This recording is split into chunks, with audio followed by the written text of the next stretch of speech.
Jumpa kembali di Sharing Firman. Tema Sharing Firman hari ini adalah Firman menjadi manusia. Ayo buka Alkitab kita bersama. Yohanes 1 ayat pertama dan kedua. Pada mulanya adalah Firman. Firman itu bersama-sama dengan Allah. Dan Firman itu adalah Allah. Ia pada mulanya bersama-sama dengan Allah. Katakan amin.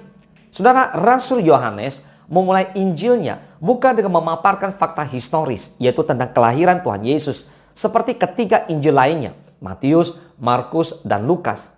Injil yang lain lebih membahas apa yang terjadi pada saat Natal, yaitu apa fakta-faktanya, siapa tokoh-tokoh yang terlibat. Sebab itu Yohanes tidak menuliskan itu semua, yaitu tidak menyebut nama Maria, Yusuf, Zakaria, Simeon, gembala atau malaikat. Tetapi Yohanes membahas apa makna dan arti Natal, dan dibalik semua fakta historis itu, apa makna teologisnya dan makna filosofinya.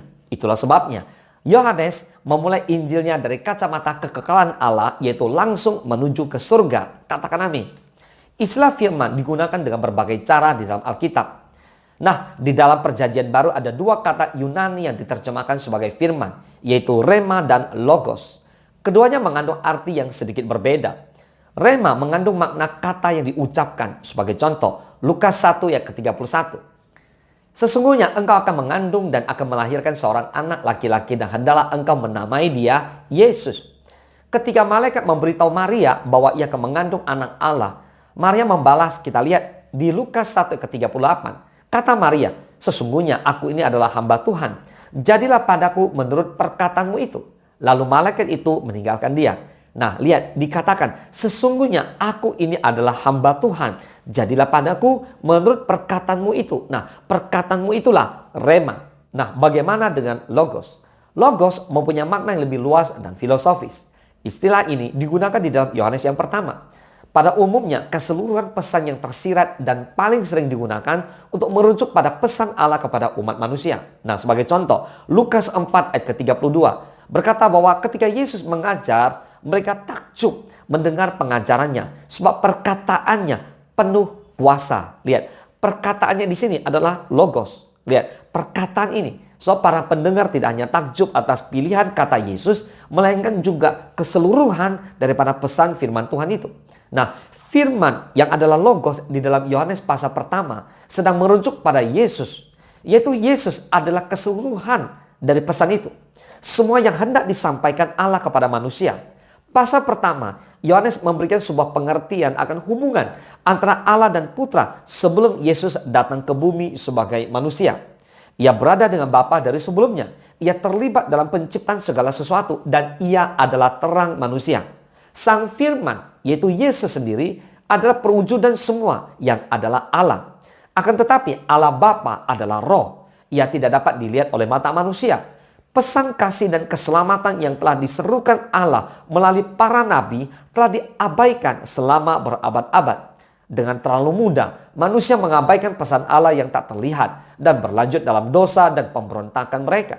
Jadi pesan itu menjadi manusia, mengenakan darah dan daging, dan berdiam di antara kita. Nah, kita lihat Matius 1 ayat ke-23. Sesungguhnya anak darah itu akan mengandung dan melahirkan seorang anak laki-laki, dan mereka akan menamakan dia Immanuel, yang berarti Allah menyertai kita. Katakan amin.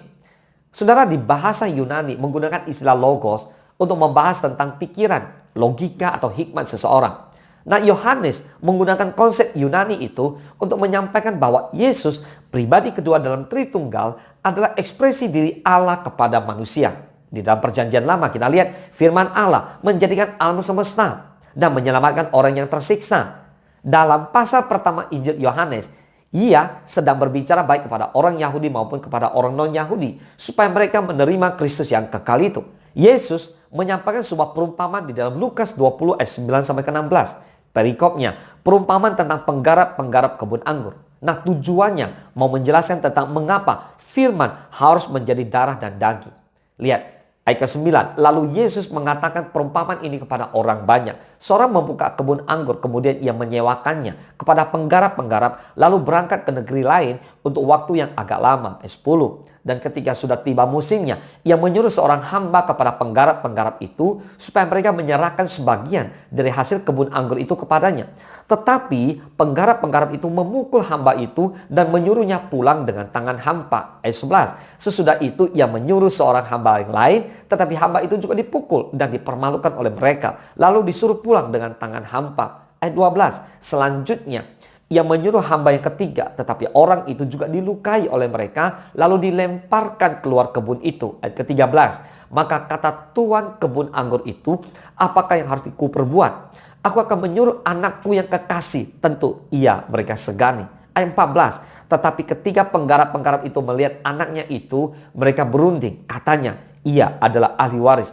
Mari kita bunuh dia supaya warisan ini menjadi milik kita. Ayat 15. Lalu mereka melemparkan dia keluar kebun anggur itu dan membunuhnya. Sekarang apa yang akan dilakukan oleh tuan kebun anggur itu dengan mereka? Ayat 16. Ia akan datang dan membinasakan penggarap-penggarap itu dan mempercayakan kebun anggur itu kepada orang-orang lain.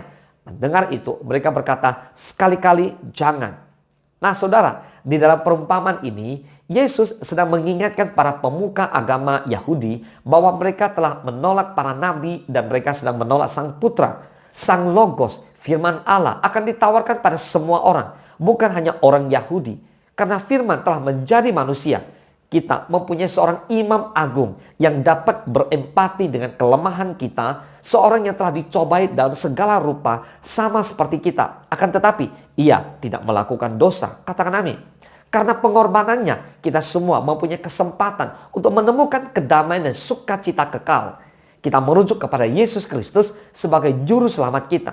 Itu karena dia membayar harga dosa-dosa kita dan mengatasi kuasa kematian. Katakan amin. So, Allah mengutus Yesus untuk menyelamatkan kita karena Allah mengasihi kita semua. Amin. Yesus berdoa bagi para murid-muridnya, bagi para pengikutnya, termasuk kita saudara, agar kita semua dilindungi dari kejahatan dan tentu untuk menjadi satu dengan Dia dan Bapa Surgawi. Saudara, firman yang menjadi manusia dan sekarang juru selamat kita mengundang kita semua untuk mengikuti Dia dan kembali ke hadirat-Nya. Katakan amin. Tuhan Yesus memberkati.